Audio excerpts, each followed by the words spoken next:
Seperti telah kita ketahui bersama, bahwa perangkat keras komputer yang paling banyak mengkonsumsi daya listrik adalah GPU dan CPU. Konsumsi daya listrik GPU telah kita bahas pada sesi yang lalu. Kali ini kita membahas tentang konsumsi daya listrik dari CPU. Saya tunjukkan dulu wujud daripada CPU. Ini adalah contoh dari CPU PC desktop. Motherboardnya ini juga motherboard untuk PC desktop. Saya lepaskan dulu CPU-nya dari motherboardnya. Nah, CPU ini merupakan kependekan dari Central Processing Unit.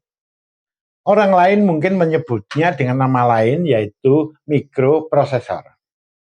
CPU inilah yang sering dikatakan dianggap sebagai otaknya komputer. Berapakah besar konsumsi daya listrik dari CPU itu sendiri?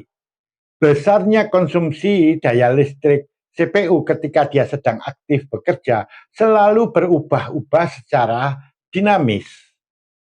Faktor-faktor apa saja yang mempengaruhi tentang konsumsi daya listrik dari CPU itu sendiri?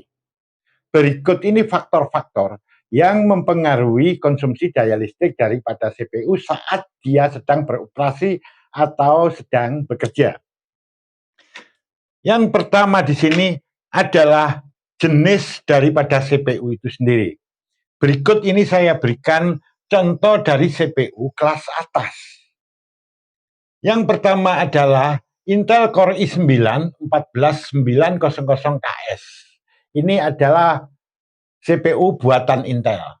Dia memiliki frekuensi dasar atau base clock. Jadi frekuensi ini disebut juga dengan istilah clock speed, clock rate, ada juga yang menyebut dengan nama core clock. Jadi di sini frekuensi dasarnya adalah 2,4 GHz. Sedangkan pada saat dia bekerja secara turbo, frekuensinya adalah 4,5 GHz, bisa mencapai pada frekuensi. Ketika dia sedang bekerja pada frekuensi standar, maka kebutuhan daya listriknya, yaitu konsumsi daya listriknya adalah 150 watt maksimum. Apabila dia bekerja pada mode turbo, maka konsumsi daya listrik maksimumnya adalah 253 watt. Sekarang, contoh yang kedua adalah prosesor buatan AMD, yaitu AMD Ryzen 9 9950X. Prosesor ini memiliki frekuensi dasar 4,3 GHz. Ketika dia bekerja dalam mode turbo, frekuensinya bisa mencapai 5,7 GHz. Berapakah besar konsumsi daya listriknya? Besar konsumsi daya listriknya maksimum adalah 170 watt ketika dia bekerja dengan menggunakan frekuensi dasarnya. Sedangkan ketika dia bekerja pada mode turbonya, kebutuhan daya listriknya bisa mencapai 200 watt atau mungkin lebih. Contoh yang berikutnya adalah prosesor buatan AMD juga, yaitu Ryzen Threadripper 9995WX. Di sini konsumsi daya listrik maksimumnya adalah 350 watt. Contoh berikutnya adalah Xeon 6978, ini buatan Intel. Konsumsi daya listrik maksimumnya adalah 500 watt. Perlu diketahui bahwa prosesor yang saya tunjukkan di sini ini, atau CPU yang saya tunjukkan di sini, adalah CPU kelas atas. Contohnya di sini untuk Core i9 dan Ryzen 9 itu biasa digunakan untuk pekerjaan-pekerjaan dengan beban yang berat, misalnya untuk gaming atau untuk pemrosesan video seperti rendering video, kemudian perancangan atau pembuatan grafik animasi 3 dimensi, atau untuk editing video dan lain-lainnya. Sedangkan yang Ryzen Threadripper 9995WX ini adalah tipe workstation. dia juga banyak digunakan untuk pekerjaan-pekerjaan berat yang profesional, seperti pemrosesan video tadi. Sedangkan yang Xeon ini adalah contoh prosesor untuk server.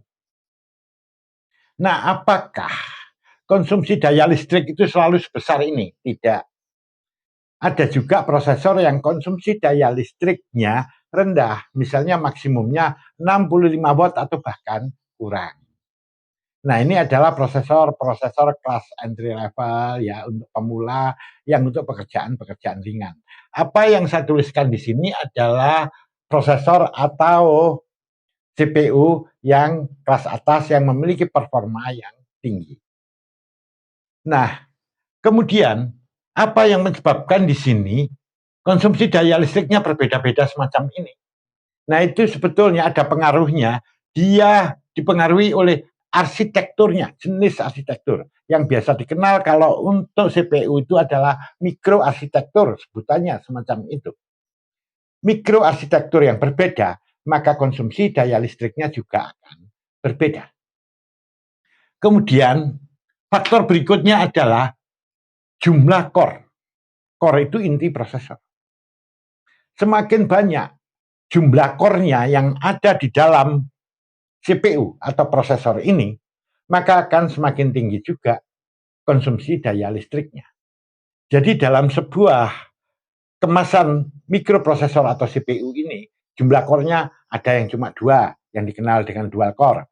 Ada yang 4, yang dikenal dengan quad core. Ada yang jumlah inti atau core-nya itu 6, yang dikenal dengan nama hexacore. Ada pula yang 8, yang dikenal dengan nama octa-core, dan seterusnya, sampai ada yang jumlahnya sampai 64 core atau lebih. Ingat, semakin banyak jumlah core-nya, semakin tinggi konsumsi daya listriknya. Yang berikutnya adalah fitur teknologi. CPU yang memiliki fitur teknologi yang lebih banyak, tentu nanti konsumsi daya listriknya juga akan meningkat.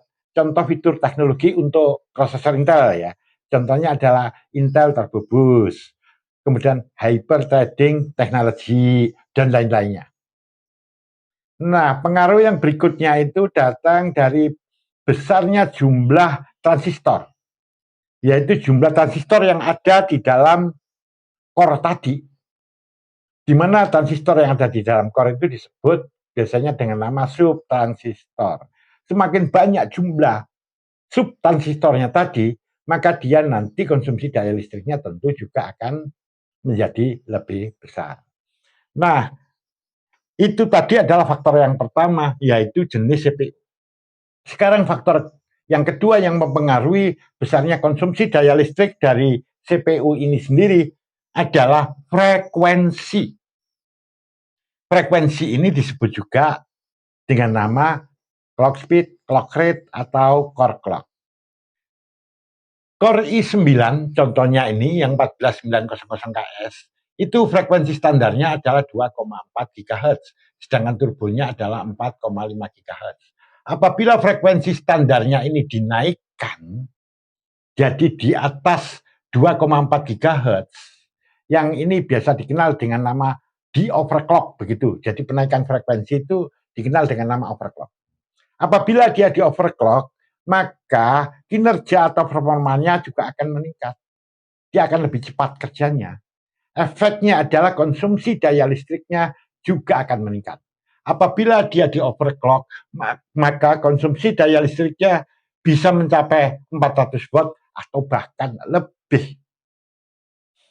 Contoh yang kedua, untuk prosesor AMD Ryzen 9 9950X ini yang memiliki frekuensi dasar 4,3 GHz, apabila dia ini di overclock, maka konsumsi daya listriknya juga akan meningkat. Dia bisa mencapai 235 watt atau lebih. Nah, sekarang faktor yang ketiga yang mempengaruhi, yaitu beban kerja atau workload-nya.